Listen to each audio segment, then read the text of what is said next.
SSC 2026 আসসালামু আলাইকুম রহমতুল্লাহ। তোমাদের ভাগ্যটা খুবই ভালো, তোমাদের পাশের হার খুবই ভালো হতে যাচ্ছে। রেজাল্টের দিন তোমরা নিজেরাই বলবা যে সব কিছু এতটা সহজ ছিল না, তবুও আমরা পেরেছি আলহামদুলিল্লাহ। সেটা কীভাবে, সেটা বোঝার জন্য আজকের এই ভিডিওতে তোমাকে সম্পূর্ণ মনোযোগ দিয়ে শুনতে হবে, দেখতে হবে, তারপরেই কিন্তু তুমি বুঝবা তোমার বোর্ডে কত পার্সেন্ট পাস করবে এবং তোমার স্কুলে কত পার্সেন্ট পাস করবে এবং তোমার রেজাল্ট তুমি কি জিপিএ 5 পাবা নাকি 2 পয়েন্ট পাবা নাকি 3 পয়েন্ট পাবা নাকি ফেল করবা নাকি পাস করবা, A to Z কিন্তু তুমি বুঝে যাবা। বুঝতেই পারতেছো এসএসসি 2026-এর জন্য আজকের এই ভিডিওটি খুবই গুরুত্বপূর্ণ, তাই স্ক্যাম না করে সম্পূর্ণ মনোযোগ দিয়ে ভিডিওটা দেখো। দেখো, আমরা যদি দেখি বিএনপি সরকারের আমলে এসএসসি রেজাল্ট কেমন ছিল। 2001 সালে যখন বিএনপি সরকারের আমলে এসএসসির পরীক্ষা হয়েছিল, তখন মাত্র সারা দেশে ৭৬ জন জিপিএ 5 পেয়েছিল। 2002 সালে 327 জন, 2003 সালে 1389 জন, 2004 সালে ৮৫89 জন, 2005 সালে ১৫৬৩১ জন, 2006 সালে ২৪৩৮৭ জন, 2007 সালে ২৫৭৩২ জন, 2008 সালে ৪১৯১৭ জন। দেখছো, এখানে কিন্তু রেজাল্টটা কিন্তু সবসময় ভালোর দিকে গিয়েছে, বুঝছো। আওয়ামী লীগ সরকার আসার পরেই কিন্তু রেজাল্টের পার্সেন্টেজটা, জিপিএর পার্সেন্টেজটা সবসময় উপরের দিকে উঠেছে। কিন্তু অন্তর্বর্তীকালীন সরকার অর্থাৎ ইউনূস এর আমলে 2025 সালে যারা পরীক্ষা দিয়েছে এসএসসি পরীক্ষা, সবচেয়ে বড় বাসটা তারা খেয়েছে। তাদের ক্ষেত্রে গিয়ে রেজাল্টে কিন্তু আরো ডাউন হয়ে গিয়েছিল। তাহলে 2026-এর ক্ষেত্রে কি হতে যাচ্ছে দেখো, সেটা বোঝার জন্য তোমাদেরকে পুরো সিস্টেমটাই বুঝতে হবে। তোমরা খুবই লাকি বেস, তোমাদের রেজাল্ট খুবই ভালো হতে যাচ্ছে। তোমরা সেটা একটু পরেই নিজেরা অ্যানালাইজ করতে পারবা। দেখো, আমরা যদি 2025 সালে বোর্ড ভিত্তিক পাশের হারটা একটু দেখি, রাজশাহী বোর্ডে পাশের হার ছিল ৭৭.৩৪% এবং জিপিএ 5-এর সংখ্যা ছিল ২২,৩২৭ জন। যশোর বোর্ডে পাশের হার ছিল ৭৩.৬৯%, জিপিএ 5-এর সংখ্যা ছিল ১৫,৪১০ জন। দিনাজপুর বোর্ডে পাশের হার ছিল তোমার ৭২.07% এবং জিপিএ সংখ্যা ছিল ১১,৮৪৩ জন। সিলেট বোর্ডে পাশের হার ছিল ৬৮.৫৭%, জিপিএ সংখ্যা ছিল মাত্র ৩,৬১৪ জন।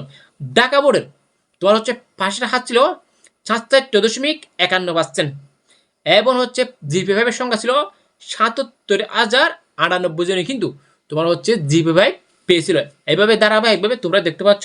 এবং আমরা যদি দেখি বোর্ড ভিত্তিক সবচেয়ে কারা জিপিএ 5 পেয়েছিল, ঢাকা বোর্ড সবচেয়ে জিপিএ 5 পেয়েছিল, এরপর রাজশাহী, এরপর যশোর, এরপর দিনাজপুর, এরপর চট্টগ্রাম, এরপর কুমিল্লা, এরপর মাদ্রাসা বোর্ড, এরপর ময়মনসিংহ বোর্ড, এরপর কারিগরি, এরপর সিলেট, এরপর বরিশাল।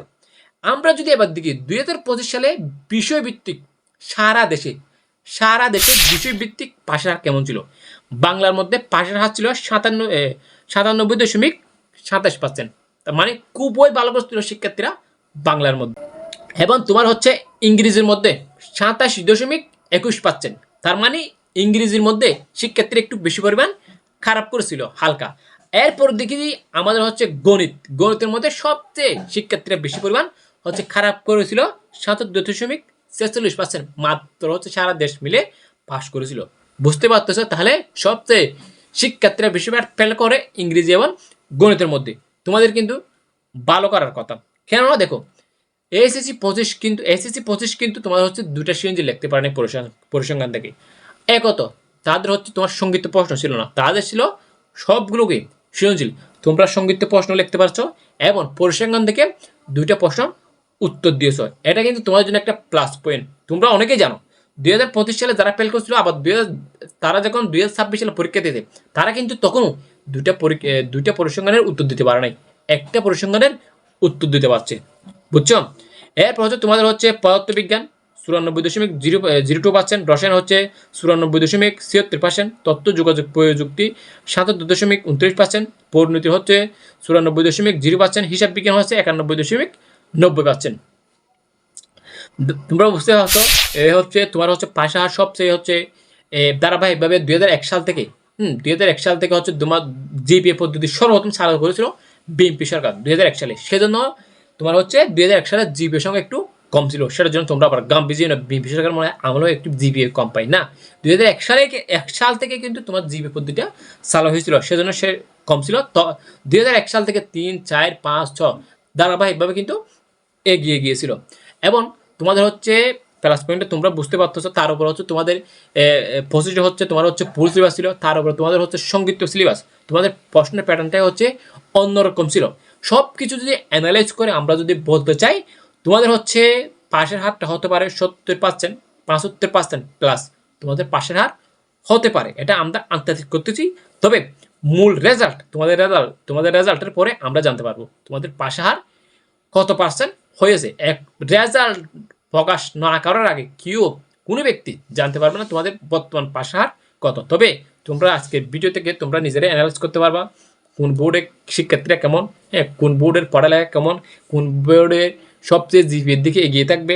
ঢাকা বোর্ডের সাথে কেউ কিন্তু টক্কর নিতে পারে নাই এখনো পর্যন্ত। ঢাকা বোর্ড সবসময় তোমার হচ্ছে জিপিএ সবার উপরে থাকে। আশা করি তোমরা সবাই বুঝতে পারছো। তোমরা হচ্ছে এত প্যারা নেওয়ার প্রয়োজন নেই, নিশ্চয় আল্লাহ তাআলা সর্বোত্তম পরিকল্পনাকারী। তোমরা যদি পরীক্ষায় ফেল যাও, তোমাদের রেজাল্ট দেখার সাথে যদি ফেল আসে, সাথে সাথে তোমাদের কী করণীয়, রেজাল্ট ফেল আসলে তোমরা আবার কী করে পরবর্তীতে সেটা পাস নিয়ে আসবে।